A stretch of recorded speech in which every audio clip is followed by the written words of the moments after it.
अस्सलाम वालेकुम दोस्तों। कहा जाता है कि जनरल अजहर अब्बास और जनरल साहिर शमशाद से दावा किया गया था कि इनको प्रमोट किया जाएगा, लेकिन साहिर शमशाद को तो प्रमोट कर दिया गया, लेकिन अजहर अब्बास रह गए। इनकी जगह हुकूमत ने आसिम मुनीर को नया आर्मी चीफ तैनात कर दिया है। अब जो खबर सामने आ रही है, इसने लोगों को हैरान कर दिया है, और क्या ये झूठ है, इस पर भी बात करते हैं। खबर आ रही है कि लेफ्टिनेंट जनरल अजहर अब्बास कबल अज वक्त रिटायरमेंट का फैसला कर चुके हैं। Core commander Bahawalpur lieutenant general Faiz Hamid भी रिटायरमेंट लेने का सोच रहे हैं। इनके ओहदे की मुद्दत 30 अप्रैल 2023 को पूरी होनी है। रावलपिंडी के मारूफ दीनी और अलमी घराने से लेफ्टिनेंट जनरल आसिम मुनीर पाकिस्तानी फौज के 11वें सिपा सलार बन गए हैं, जबकि इन्फेंट्री अफसर जनरल साहिर शमशाद मिर्जा को chairman joint chief of staff committee मुकर्रर कर दिया गया है। जराये के मुताबिक पाक फौज में अहम तरीन तैनातियों के फैसले के बाद लेफ्टिनेंट जनरल अजहर अब्बास ने कबल अज वक्त रिटायरमेंट लेने का फैसला कर लिया है। इनके ओहदे की मुद्दत 27 अप्रैल 2023 को पूरी होनी है,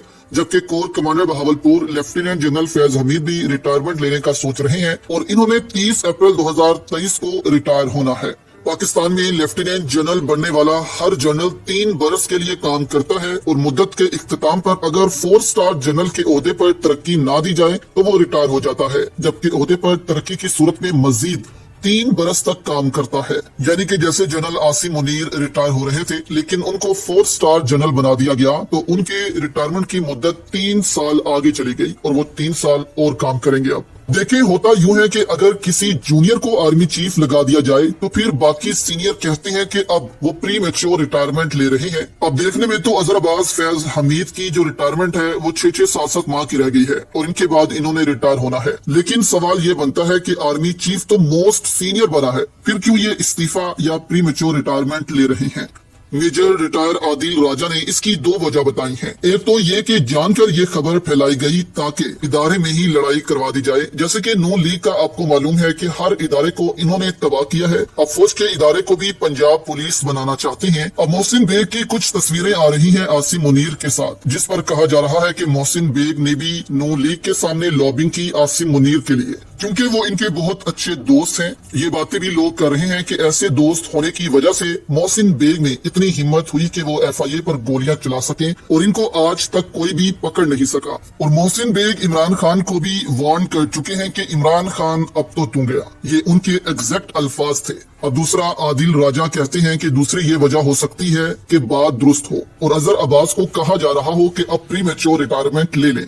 इसकी वजह उन्होंने ये बताई कि क्योंकि इस वक्त काफी इदारे अजहर अब्बास के कंट्रोल में हैं, जैसे कि ISPR, फिर इंटेलिजेंस के इदारे, तो उन्होंने कहा कि एक आर्मी चीफ को मुकम्मल होल्ड के लिए इन इदारों की जरूरत पड़ती है ताकि वो अपना मुकम्मल होल्ड कर सकें इन पर। इसलिए इनको मशवरा दिया जा रहा है कि आप प्री मैच्योर रिटायरमेंट ले लें। और होता भी ऐसे ही है कि जब भी कोई नया चीफ आता है वो सबसे पहले अपने लोगों को लगाता है ताकि इसको काम करने में मुश्किल ना हो। जैसे कि आप मिसाल ले लें बाबर इफ्तिखार की, जैसे ही आसिफ गफूर गए उनको लगाया गया और अब आसिम मुनीर भी आकर बाबर इफ्तिखार की जगह किसी और को अपॉइंट करेंगे और बाबर इफ्तिखार के हवाले कोई कोर की जा सकती है। दूसरी जानिब दोस्तों, BBC ने भी एक स्टोरी कर डाली है कमर बाजवा के बयान को लेकर, जो उन्होंने अपने आखिरी खिताब में किया था कि मशरिक़े पाकिस्तान का सानिया फौजी नहीं बल्कि सियासी गलती थी। इसको फौज पर क्यों डाला जाता है हमेशा, और फौज को क्यों डिग्रेड किया जाता है हमेशा। तो लोगों ने तनकीद ये की कि उस वक्त सियासत में भी तो फौजी थे। यहया खान ने मुल्क में मार्शल लॉ लगाया हुआ था और सारी सियासी ताकत अपने हाथ में ले रखी थी। इस पर BBC ने भी पूरी स्टोरी कर डाली है। उन्होंने कहा कि यहया खान सकूते मशरिक़े पाकिस्तान के वक्त सदर, चीफ मार्शल लॉ एडमिनिस्ट्रेटर, वजीर दिफा, वजीर खजाना थे। यानी कि एक डिक्टेटर इस मुल्क की पूरी रियासत को कंट्रोल कर रहा था। बांग्लादेश बनने के बाद जब भुट्टो इक़्तिदार में आए तो उन्होंने यहया खान के खिलाफ कार्रवाई शुरू की और तहकीकात का आगाज किया कि आखिर ये हुआ कैसे, और बहुत से अफसरान को निकाला गया, उनके खिलाफ कार्रवाई शुरू की गई, लेकिन इसका कोई नतीजा नहीं निकला क्योंकि मार्शल लॉ लगते रहे। 1977 में फिर जियाउल हक ने मार्शल लॉ लगा दिया और भुट्टो को फांसी दे दी।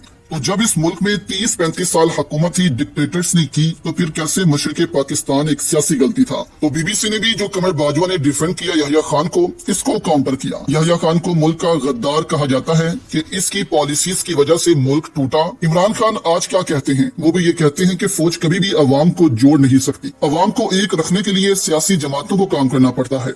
अगर फौज ये कर सकती तो 1971 में पाकिस्तान टूटता ना, बांग्लादेश वजूद में आता ना, बल्कि आज भी पाकिस्तान और बांग्लादेश एक होते।